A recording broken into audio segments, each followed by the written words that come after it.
l'instant, ça démarre tout doucement, mais je pense que ça va changer. Le calme avant la tempête. Cet après-midi, au Village Lumière, régnait une drôle d'atmosphère, car c'est ce soir que le festival débute officiellement. En attendant, on s'occupe donc comme on peut, à la bourse au DVD par exemple. Là, il y a 4000 titres, abordables au niveau tarif, et il y a un peu de tout. Je cherche le DVD du Singe en hiver, parce que ce soir, je ne pourrais pas venir, j'ai pas de place pour l'ouverture du festival. Soleil de mes fesses. Vous savez pas ce que c'est que le soleil? Vous l'avez jamais vu, moi.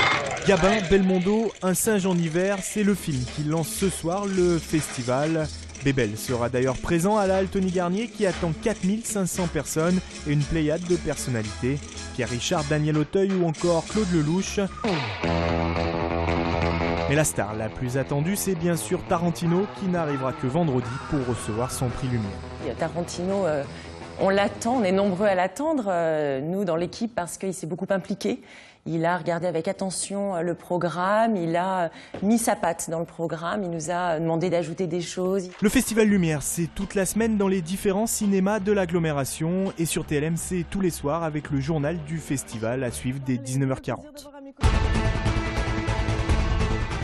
Tragique fait divers, le corps d'un homme, semble-t-il décédé depuis 2 ans, a été découvert ce week-end dans son appartement de la rue Rachet, dans le 7e arrondissement.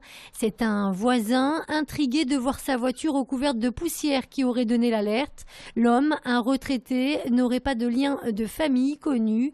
La piste criminelle a été écartée par les enquêteurs. L'autopsie devrait toutefois permettre d'en connaître davantage sur la cause exacte de ce décès. Aujourd'hui, force est de constater, malgré des avancées certaines, l'inégalité frappe toujours. Je ne peux cautionner l'inaction politique en signant un chèque en blanc au gouvernement. La phrase est signée Toumi Djaïdja. Dans un communiqué de presse, le Vénitien à l'origine de la marche des beurs explique pourquoi il a refusé l'invitation de François Lamy. Le ministre chargé de la ville était aujourd'hui à Vénissieux, à la veille du 30e anniversaire de la marche pour l'égalité et contre le racisme, une initiative comprise par ses compagnons de marche. C'est lui l'initiateur de la marche, c'est lui qui a ramassé une balle et c'est grâce à lui qu'on est parti ensemble, toute la France à pied. S'il n'est pas là aujourd'hui, je ne sais pas pourquoi. Voilà. Toumi, je pense que s'il n'est pas présent, c'est qu'il avait de bonnes raisons personnelles de ne pas accepter ou de décliner l'invitation que lui avait faite la municipalité de Vénissieux. Car en 30 ans, il y a bien eu des avancées, mais pour le ministre François Lamy, tout reste à faire. Ces dernières années, on n'en a pas fait assez pour les quartiers populaires. Il y a eu de la rénovation urbaine, mais on a sabré, parce qu'il n'y a pas d'autre mot, dans les crédits de la cohésion sociale, il y a eu plus de 35% de baisse de crédit. Plusieurs manifestations sont organisées par la ville de Vénissieux pour le 30e anniversaire de la Marche des Beurs. Une exposition y sera d'ailleurs consacrée à la médiathèque. C'était un vrai coup de massue et puis surtout un sentiment de trahison vis-à-vis de tout ce que le gouvernement ou ses représentants avaient pu nous dire préalablement. Nouveau coup dur pour les salariés de Bosch. Le seul repreneur potentiel toujours en lice vient d'annoncer que les discussions avec le gouvernement avaient échoué. Un échec qui pourrait donc bien compromettre la reprise de la filière photovoltaïque, même si le PDG de Cilia Energy se veut aujourd'hui rassurant. Je vous confirme simplement que nous n'avons pas renoncé, que nous allons certainement travailler dessus et peut-être revenir sur Vénissieux. Une incertitude de plus qui pousse les syndicats aujourd'hui à réfléchir à d'autres solutions. La CFDT notamment évoque la possibilité de monter une SCOP, une idée peu soutenue notamment du côté de la CGT qui elle en appelle à nouveau à la direction de Bosch. La priorité pour la CGT, c'est de mettre Bosch devant sa responsabilité et que Bosch assume ses responsabilités industrielles et sociales sur le site de Vénissieux et qu'il ne cherche pas à tout prix de se débarrasser des salariés du site, quitte à payer pour ça. Une assemblée générale est d'ailleurs prévue demain sur le site de Vénissieux avec l'ensemble des salariés.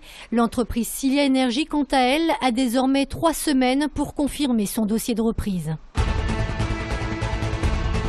Besoin de faire une course après 21h, ne comptez plus sur Monoprix. Dans quelques jours, l'enseigne devrait désormais fermer ses portes à 21h tout pile et non plus 21h30 comme actuellement.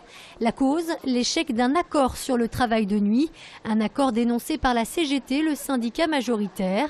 Dans l'agglomération sont concernés les magasins du 3e, 4e Villeurbanne, mais aussi celui des Cordeliers qui emploie près de 70 personnes justement sur ce créneau des horaires de nuit. La mesure devrait entrer en vigueur d'ici à la fin du mois. Vous les connaissez les joueurs, les Chabal, les Nalé, Ricky January, on savait contre qui on allait jouer. Fataliste Christophe Lossuc, l'entraîneur de Mont-de-Marsan, samedi soir le Loup n'a laissé aucune chance à son adversaire landais et s'est finalement imposé 34-17.